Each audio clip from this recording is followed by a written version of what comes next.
no call. This is a blatant and just ridiculous failure on officiating. And oh, by the way, 3 years ago, they got a $40,000 a year raise in a pension for a part-time job. And this is what we watch happening. And now it's at the point where Weasel is legit. Either one of them, due to whoever committed the transgression in all these hits, either one of them, whether it's Norman's fault, whether it's Beckham's fault, I don't care. Either of them could have been in a position to have their career ended. And oh, by the way, the refs got a raise. And I think with the whole thing with having that intent to, it looked like he was trying to injure him. He was trying to take him out of the game or something like that. Oh, right. And I'd say about 8 years ago, we would be saying, oh, we got jacked up type of thing. Or it's like pumped up. You ooh, you see that shot? Well, now it's kind of like you could affect the guy's livelihood. You could his or your own livelihood or his quality of life later. And that's how the game has changed. I mean, look, on a scale from 0 to Ndamukong Suh, there's some pretty dirty stuff going on there, but it's not the dirtiest ever. That being said, obviously it culminated in this helmet-to-helmet hit. If you don't know by now, helmet-to-helmet is a thing you need to worry about. That's a you problem. I get why Beckham was suspended, and it's because of the helmet hit. Without that, my response is neither player should have been suspended because this is what the officials opted to do. This is the game they opted to call. It would be big fines, but yeah, because it was pretty much altercations and everything. But I don't know, Chris. I'll give you the last word on it. Yeah, no, that's what I said. Both players should have been out by the time this happened. The reason why really Beckham's getting suspended because of what happened in the Bills game originally, how he lost his control. Correct. During that game a couple weeks ago. Which is something nobody else is talking about, by the way. This is going on. It's the second thing. I'm not going about Josh Norman, but both these players should have been gone earlier in the game. Throwing these flags. I mean, Beckham had four personal fouls on here. Norman was only called for 2. Should have been 3, but anyway, still it was called on 2. So I mean, when do you stop it? Someone just say personal foul after personal foul. Just keep going. I mean, at some point, actually, I think Norman might have had 3 in the game. So I mean, I wonder. Maybe the NFL needs to look at who number of personal fouls, like late hits after they get after the play and everything like that. And say, start capping. Okay, your third one, you're gone. Ejected from the game. I was literally just about to say that. Yeah, I mean, that's something they should at least talk about, Weasel. Kind of, you could say it's similar to soccer, where I guess if they get, 2 yellow cards, it's like a red card and they get ejected. Well, no, it's more like basketball with the technical fouls. Yeah, I don't want to go quite as hard as 2 fouls and they're rejected because then the last thing, and I'm not even joking when I say this, as soft as people claim that football has become with the helmet-to-helmet hits and all that, the thing that will bury the NFL in terms of its popularity is if they find a way to get flopping to be okay in this sport. Then I will be afraid of the prowess of the NFL and what it holds in this. And once they start to flop in the NFL, it's a completely different dynamic.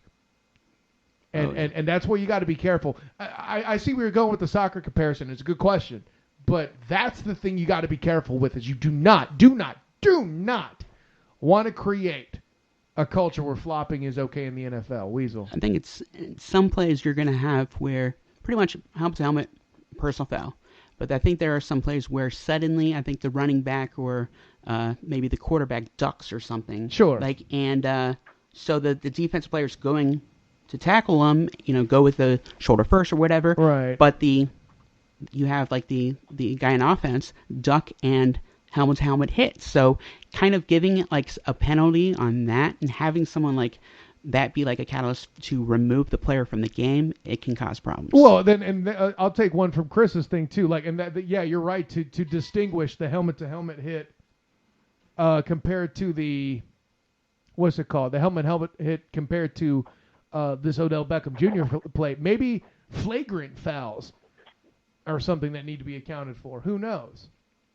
I don't know. Interesting discussion, gentlemen. Good times all the way around.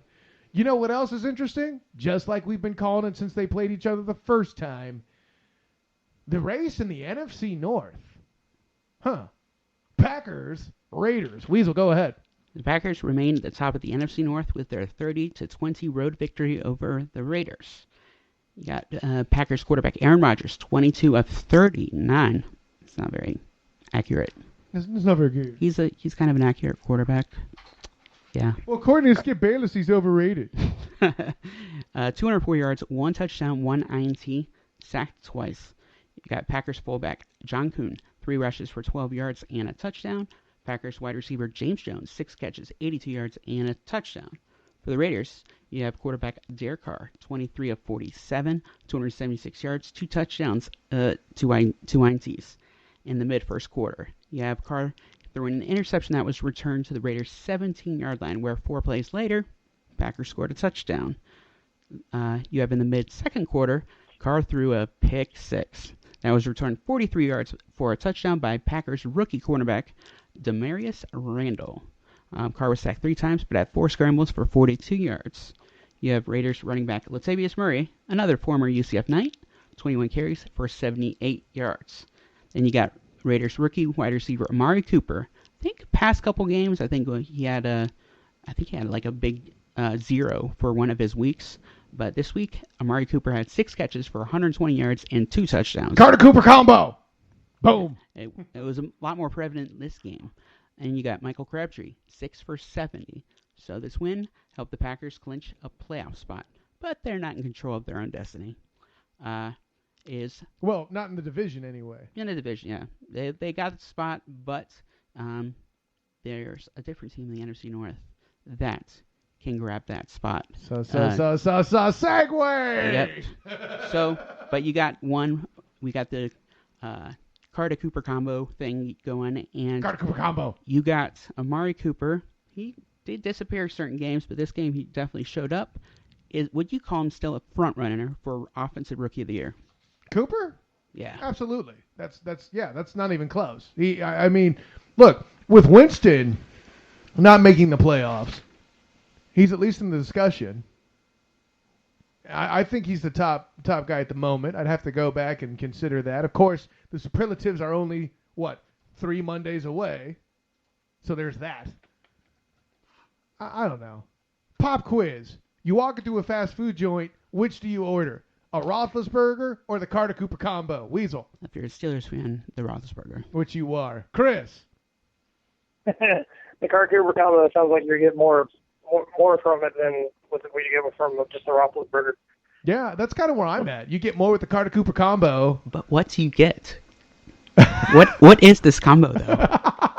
That is the question. It's not been established that it's a giant burger with egg on it. That's why you need to order it. At least you know what you're getting with the Roethlisberger. You don't know what you're getting with the combo. You don't know. Good point. Yeah, I mean, because they're both young players, you don't know what you're getting. I see. This is a deep metaphor. Yeah, if you want to be plain and just have the normal thing, then you go for the Roethlisberger. But if you want that excitement, you don't know what you're getting, stuff like that, you go with the Cooper Carter combo. Dude, it's not plain. It's a hamburger with a bleeping egg on it. Do you not understand? I mean, what you gonna call breakfast sushi plain? Oh, I went there. What you gonna do?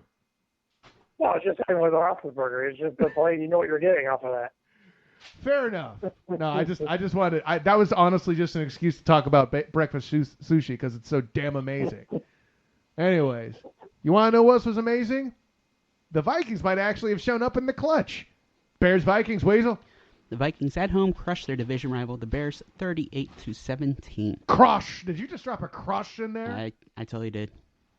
You got Vikings quarterback Teddy Bridgewater, 17 of 20, 231 yards with 4 touchdowns. Sacked once. He had 4 scrambles for 17 yards and a touchdown. I'm about to say 5 touchdown totals for the day. Let me ask you this, Weasel. What impresses you more, the 5 touchdowns or the 17 for 20? Because for me, the 17 for 20 speaks a lot more volumes. I would say all season, in the beginning of the year, Bridgewater, his goal was to be one of, I think there are only 5 quarterbacks in NFL history that have passed for completion percentage of 70+. And I think 2 times Drew Brees has done it. He wanted to be the next guy to do it. And I would say early on, halfway through the season, he's been running at about 65% and stuff. And but I would say it's impressive because this game he was going up. It's the Bears, their So your division rival. Yeah. So I would say right now, because it's showing how it's finally clicking, the offense. So the 17 of 20 would be more impressive. The more impressive, yes. Okay, there you go. Boom. And how did he do that?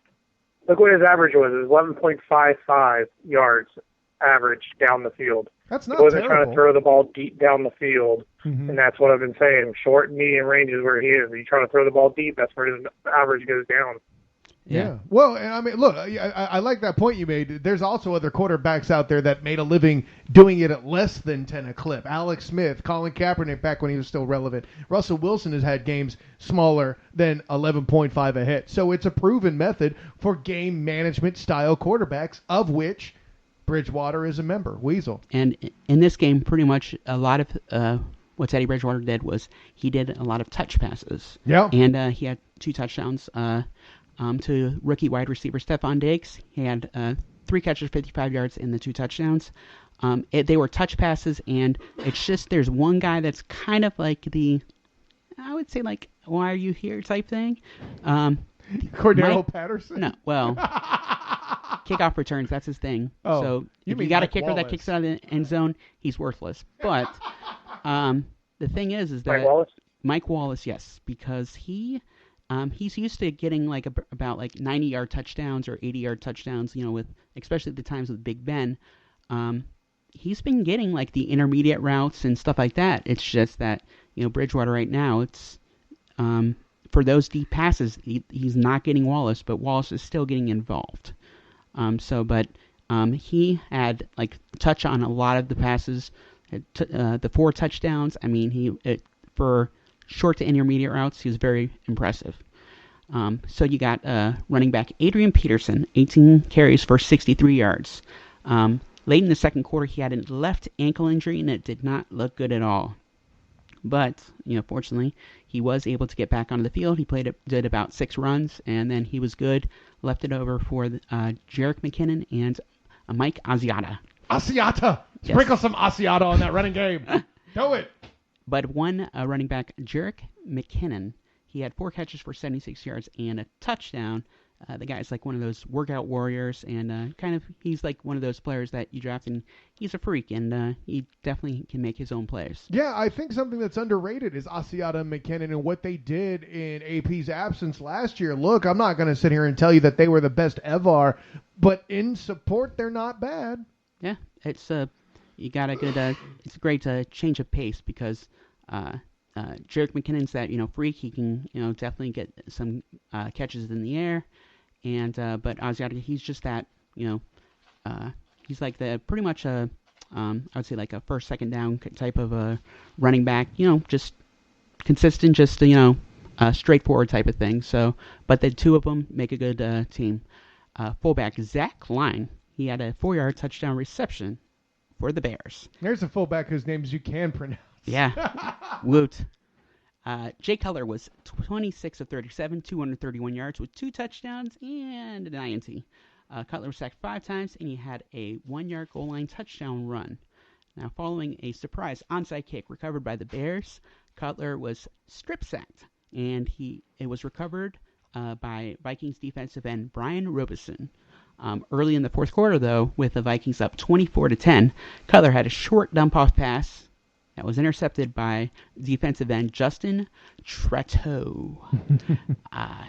Bears running back Matt Forte, 8 catches for 47 yards. Also had 6 catches for 57 yards and a touchdown. Alshon Jeffrey did have a 10-yard touchdown reception. So before this game, Bridgewater threw a total of 9 passing touchdowns. So decent game last week against the Cardinals. I believe he had 325 yards, 350 yards, or something like that. Unfortunate end for him, though. But this game, 4 passing touchdowns and the run. Is this a sign of good things to come for the Vikings? Only 2 games left in the season. Last one being the Packers. Good things, a sign of good things to come, or is it a fluke? And most likely it's not going to reciprocate next week. I think the answer's somewhere in the middle, and Chris, correct me if you don't agree, but here's the lead, Weasel. and I know your wife's probably going to slap me for this.